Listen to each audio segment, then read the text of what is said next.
தந்தை மகன் தூய ஆவியாரின் பெயராலே ஆமேன்.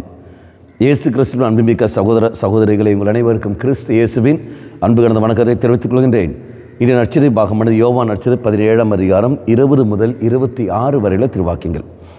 குறிப்பாக 21வது வாக்கியம், எல்லோரும் ஒன்றாய் இருப்பார்களாக, தந்தையை நீர் என்னுள்ளும் நான் உம்முள்ளும் இருப்பது போல் அவர்களும் நம்முள் ஒன்றாய் இருப்பார்களாக, இதனால் நீரை என அனுப்பினீர் என உலகம் நம்பும். இங்கே நாம் பார்க்கின்றோம் இயேசுடைய ஜெபம், எல்லோரும் ஒன்றாய் இருப்பார்களாக. எவ்வாறு?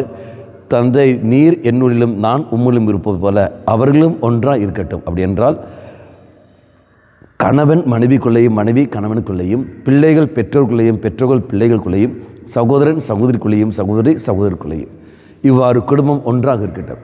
இது ஒன்றாக இருப்பது காரணம் யார்? தூய ஆவியானவர். அதான் நான் உங்களுக்கு அருளிய மாட்சியை, தெய்வம் தந்த மாட்சியை நான் உங்களுக்கு அறிக்கின்றேன். அப்படி என்றால் இயேசுடைய ஜெபம் எல்லோரும் ஒன்றாக இருக்க வேண்டும் என்பதால், மக்களே நீயும் நானும் எவ்வாறு ஜெபிக்கின்றோம்? நாம் தனி கொடுத்துட போக வேண்டும், பிரிந்து வாழ வேண்டும், சொத்துங்கிற பெயரில், சொத்து தகர என்ற பெயரில் பிரிந்து வாழ வேண்டும். இந்த மாதிரி நாம் ஜெபிக்கிற சமயத்தில் அது ஒரு நாள் நல்ல ஜெபம் அல்ல. ஆக இறைவன் மன்றாடுவோம், ஆகவே நாங்கள் ஒன்றாக இருப்பதற்கு நீ தான் எங்கள் துணை புரியும். எங்களுடைய உள்ளங்கள் இதோ முழுமையாக விட்டு தருகின்றோம். எங்கள் புத்தி, சிந்தனை, அறிவு எல்லாம் உமக்கு தருகின்றோம். நாங்களும் ஒன்றாக இருக்க கிருபை தந்துள்ளோம் என்று சொல்லிக்கொண்டு தாகத்தோடு நம்ம மன்றாடுவோம். அதுக்கு துணை புரிவது ஆவியானவர். அப்போ குடும்ப ஜெபத்தில் ஆவியானவரிடத்தில் விசேஷம் மன்றாடிக்கொண்டு, ஆவியானவரே எங்கள் அத்தனை பேரையும் நீ தம்மை ஒன்றிணைத்துள்ள ஒரு தாய் மக்களாக நீ மாற்றி சொல்லிக்கொண்டு விசேஷமாக நாம் மன்றாடுவோம். கண்களை மூடிக்கொள்ளுங்கள். தெய்வமே, எங்களிடத்தில் இருக்கின்ற பிரிவினை சக்தியை எடுத்து மாற்றியுள்ளோம்.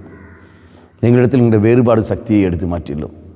நாங்கள் அனைவரும் ஒரே சிந்தனையோடு, ஒரு கருத்தோடு செயல்பட கிருபை தந்துள்ளோம்.